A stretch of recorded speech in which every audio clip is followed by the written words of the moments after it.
panelist is Marian Huavas. Marian Huavas was born in the Philippines. She moved to Guam in 2009. She is a GCC and UOG alumna, drawn to the social sciences and focused on philosophy, sociology and women, and gender studies.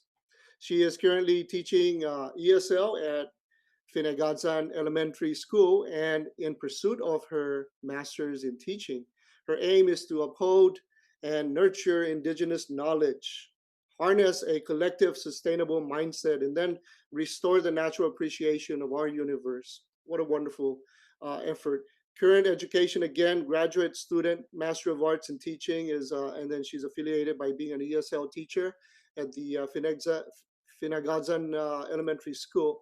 Marian, welcome. Please proceed with your wonderful presentation. Hi, thank you so much. Thank you for making me sound so professional. I just got off work and bear with me, guys. Let me just share my screen. Awesome. So before we begin, can everyone go to the chat feature and just share one word that best describes your learning experience, your school experience, if you're teaching, your teaching experience during this pandemic? What's one word that best describes that experience, or even just your personal experience during this pandemic? And let's check out our chat. Awesome. I love seeing that new messages notification. Great. I'm seeing stress, overwhelming, tired, repetitive, exhausted, burnout, trying, pressure, challenging, disconnected, hopeful, nice, uncertain, adventure, resilience, eye-opening, challenging, frustrating, more work than ever, weird, enlightenment, cold. I totally understand that. Challenging, change. Interesting. Yes, has been evolving, different, confused, learning something new. Nice. Keep them coming, guys. Don't be shy. So that's just an entry ticket that I usually do during my online class, to grab my students' attention, because I am an ESL teacher and also I'm an elementary teacher. So this presentation is about a reflection of a first-year teacher, that's me, teaching in Guam during the COVID-19, the height of it, and of course, the school year 2020-2021. This presentation focused on the daily hardships, strife, issues, and problems that are magnified and intensified during the beginning and still the ongoing school year. The presentation tackles the gravity of teaching responsibilities during the pandemic, and of course, the creative solutions that teachers like me employ to reach out and provide the students of Guam the education they need. This is a story of emotional hardship, educational perseverance, and a dedication to learning. There we go. And it's my pandemic reflection as an elementary teacher here in Guam. And I'm well within my first year. Moving on. Before I continue, I want to put this disclaimer out there.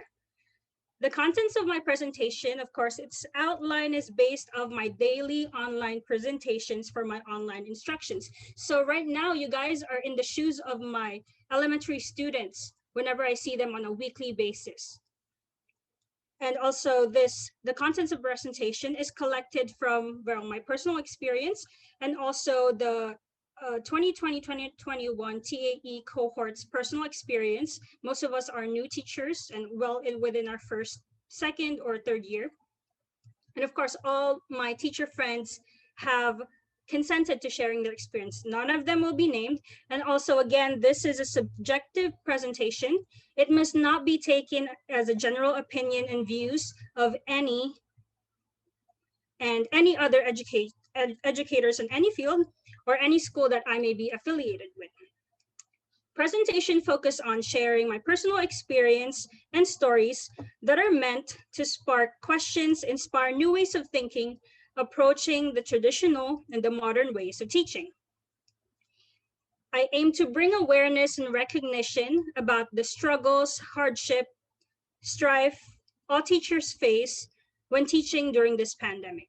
And if you have any questions, suggestions, concerns, feel free to contact me after the presentation, all right?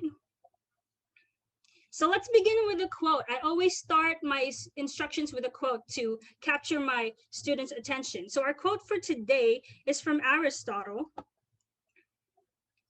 He said that teaching is the highest form of understanding. You see, to teach is to understand. To understand is to care.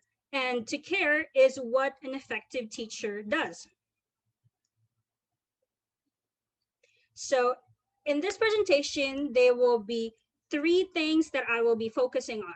I'll be talking about teaching, the technicality of it, and then the emotional part of it. And again, this is personal pandemic reflection of a first-year teacher. So teaching, I will be focusing on my students, parent, colleague, and admin relationships. Number 2, the technical, I will be focusing and briefly going over the 3 modes of learning that are very specifically happening in our island right now. So the hard copy, the online, and the face-to-face learning. Third and least, focusing on mental and emotional well-being. So first of all, let's go over number 1, teaching. So like I said, this focus on my students, their parents, colleagues, and admin relationships. So the joys of teaching that I learned and discovered during this pandemic time is the real bonds, concrete bonds from teaching, such as the student-teacher bond, teacher-to-teacher colleague bonds, the camaraderie within a school, the respect and care. And as a whole, I was thrust into this new network of people, friends, and support group, and a family team, since I was part of Pinagadzan right now. Going over some problems, of course, there would be misunderstandings with the parents that I had to deal with because of stressful situations and also interpersonal relations. It's the pressure of juggling that 3 modes of learning that I will be talking about next, plus the responsibility from our administration, our grade team level, our accreditation team, the district level, and also the island level. You know, I found myself stuck fulfilling the duties regarding the admin level and the parents and my students. And of course, my goal is always to prioritize my students and their learning. Everything else comes in second. And of course, everyone knows about this. If you have a child part of the GDOE, if you're working at GDOE or working at the public school system is the ever-changing policy changes where we had to cancel face-to-face for the 3rd, 4th time, I believe. And of course, going over the solutions to this, what I found, the biggest solution that at the core of it, the solution is compassion, patience, not just to my parents that I deal with, my co-teachers, my students, of course, and my coworkers, but to myself too. I need to be compassionate to myself. I need to be patient with myself, not just towards my students and everyone around me. And of course, the dedication and care, of course, plus the creative solutions, such as, working teleworking, working smart, not hard, utilizing event sessions, and of course, happy hours when needed. Promoting power skills, this is very important during this time, the social emotional well-being of our students and our staff. And second, we're moving on to the technical. So like I said, I'm going to be talking about the 3 modes of learning that are very much what's happening on island right now for our public schools. We have the hard copy, online, and face-to-face. So the joys of teaching during this pandemic is teleworking. It's that ease of access where I don't have to wake up too early and get ready. I can just wake up, get ready, face my screen, and I'll start the day. And also, one of the joys is us teachers were forced to be creative because we need to modify each lesson to that 3 modes of learning. And also we have this endless online resources, which mostly are free, but also some we have to pay to. Shout out to TPT. And also moving on to the problems. So first of all, hard copy. The difficulties of hard copies, first of all, is no access to Wi-Fi. Our students only have landline phones, which is also unreliable. We have prepaid phones that our students can run out of minutes. And of course, the lack of resources, no laptop, no phones, no Wi-Fi, no internet.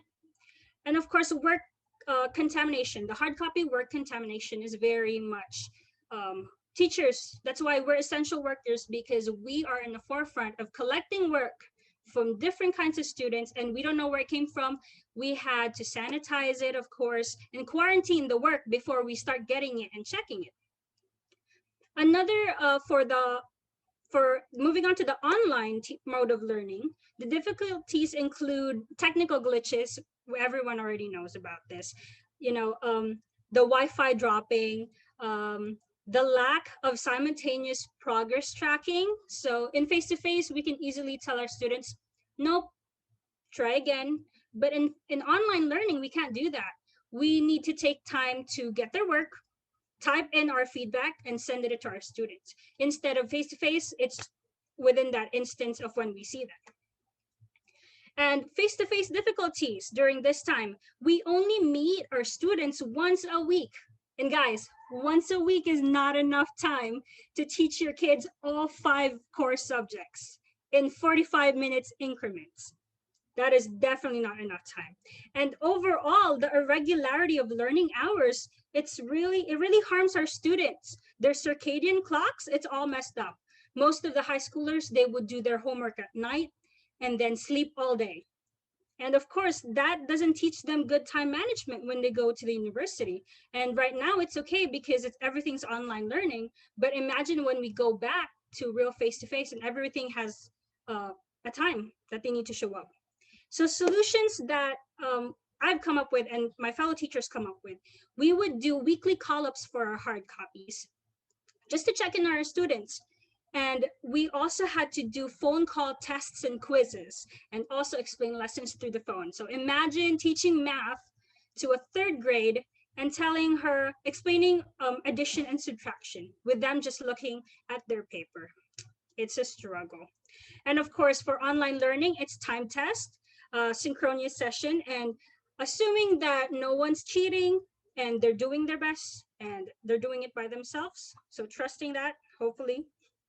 And we also try to do attention getters, just like what I did, our entry ticket.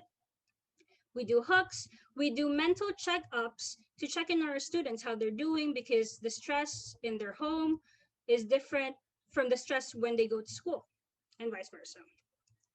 And again, sticking to a structured schedule helps not only our kids, our students, but also the teachers, the admin, and also the parents. And last, the 3rd one is emotional. So I just want to share with everybody, if you can look into the screen really quick, if you're busy, just quickly glance. This one is called stress spectrum. This is my personal stress spectrum that I went through, and I still am kind of part of it right now. When beginning of the school year, I was way overwhelmed. I was overwhelmed because it was my first year teaching. I didn't know what to prioritize. That's when unfocus comes in. I didn't know what to prioritize. Should I start on my online? Should I start on my hard copy? And then I start to worry. And that worry leads to anxiety, where I have lack of sleep. I was ineffective, and that was just really bad for my emotional health. And it took an emotional toll on me. I just wanted to share that. And let's move on to the problem, solution, and joys. I kind of mixed it up because I wanted to. Anyways, so problems. The gravity of responsibility. It is a lot, overwhelming. And of course, that's besides having personal issues, having weaknesses. And of course, this is all worsened and magnified, again, because of the pandemic. It took a toll on my mental health, emotional, and physical health. And this is not just me talking. as a first year teacher, everyone, even my co-teachers that has been teaching for 25 years, they said that, man, this pandemic is really bad. And well within my first year of teaching, guys, I have experienced teacher quitting, retiring, getting fired, moving from a different department, which is just like me, what happened to me. I was teaching fourth grade, but I was moved to ESL. And this all happened within the span of this school year. And again, the school year is not done yet. Okay, so solutions that I found and my co-teachers, what we're trying to uphold right now, we're going through self-care. So let me share my next slide. Here we go. So I just wanted to share the solutions we found.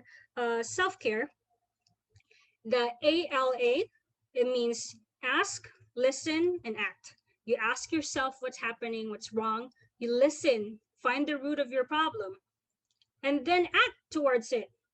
Find healthy boundaries, do healthy things that will help you stabilize your stress, finding healthy outlets that helps you. And of course, I wanted to share the 4 A's.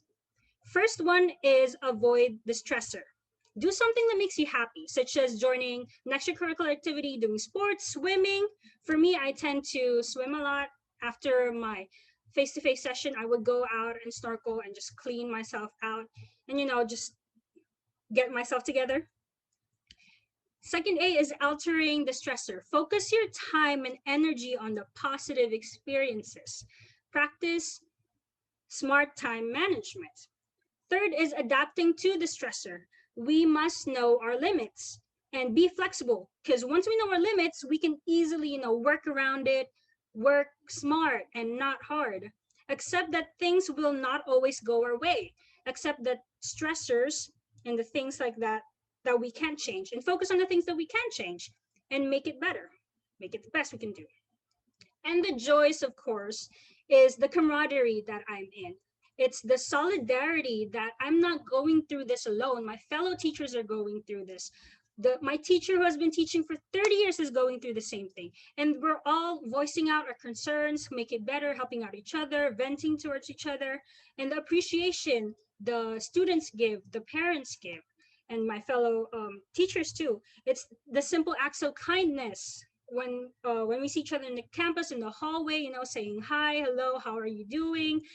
The snacks, guys, the snacks really gets to me. My fellow teachers would do little things where they would leave snacks with sticky notes saying, have a good day, Miss H. I hope you have a great week.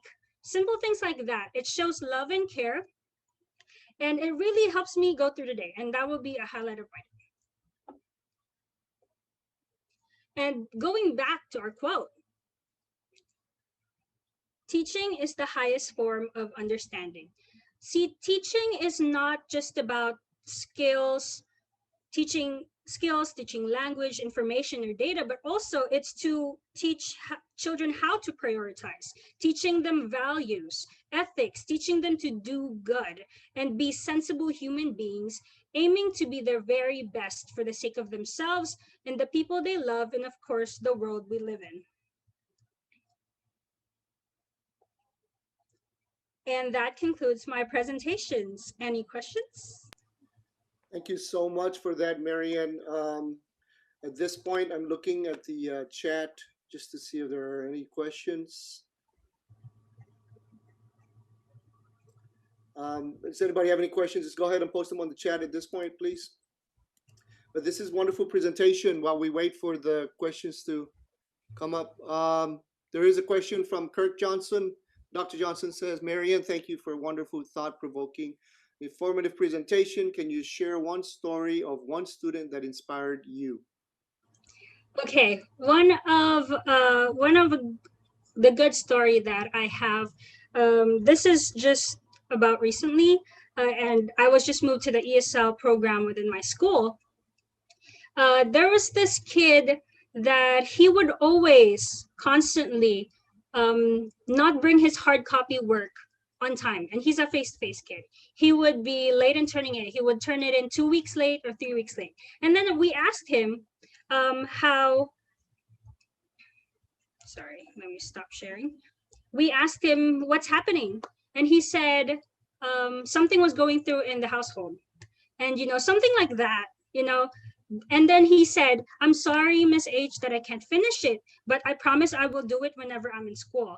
It's the effort of the kids that it's we know that it's hard at home. We finally figured that out. That was the missing piece. That's why he wasn't doing his work.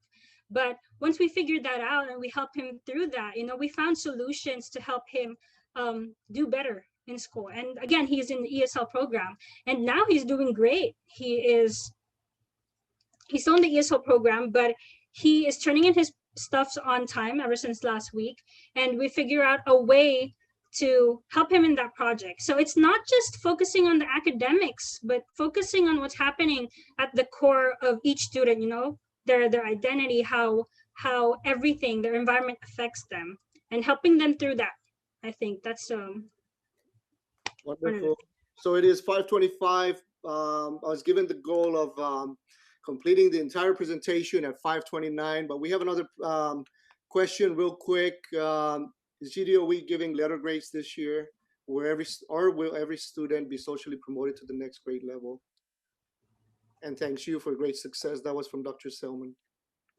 No, we're not necessarily giving. If you ask the teachers, they can give you a grade, percentage grade, especially in high school, because going towards college. But in terms of elementary and middle school, we're actually working with tiered grading, which is 0, 1, 2, 3, 4. So that's how it is, tiered grading right Great, now. wonderful. What is the difference you've experienced teaching fourth grade and ESL? The big difference is that fourth grade, I'm focusing on the 5 core subjects, teaching fourth grade alone, and the standards, of course. But ESL, the freedom, and it's much more, for me, it's much more freeing in terms of teaching creatively, because I get to teach kinder all the way to 5th grades. And it's just, honestly, it's just fun. And the little kids are really cute. Okay, wonderful. Thank you so much. And, amazing experience. Thank you for sharing. Applaud your positive attitude and perseverance. You're certainly an unsung hero. Don't give up. And I also wrote a note to myself when I was preparing for this panel. Sacrifice really, the outcome of sacrifice, a lot of it actually we experience through life is this sense of purpose and fulfillment. And I sort of heard that in your voice when you were talking and describing the students and their efforts just to kind of make sure that they do what they need to do because of your inspiration for them, and then in return they're inspiring you. What a great exchange of inspiration there between teacher and student. So thank you. The journey for making an impact on society's future through this form of teaching. The question I have is it worth the sacrifice? To me, I think it is. I mean, honestly, I'm not gonna lie. I'm still questioning if I should stay and be a teacher and stay in the career, even though I'm pursuing my master's and all that. But right now, it is worth it. It's the little thing that counts, and we knowing that the kids on island, and again, we're running with limited resources here, guys, and you guys know this well. And the teachers are just, we're surviving, we're doing the best we can with the limited resources we have, but it's definitely worth it going through that extra mile for our kids. Wonderful. Hey, lots of kudos from our entire group of audience here. Thank you so much for a great presentation. Everybody, big round of applause for a great presenter. Huavas strong, right? Hey, hang in there. I'm sure all these educators out here are cheering you on and encouraging you to stay the course. We're going to need you. We're going to need you to continue to transform the formative years of our wonderful soon-to-be leaders, problem solvers, and designers of our society. Thank you so much.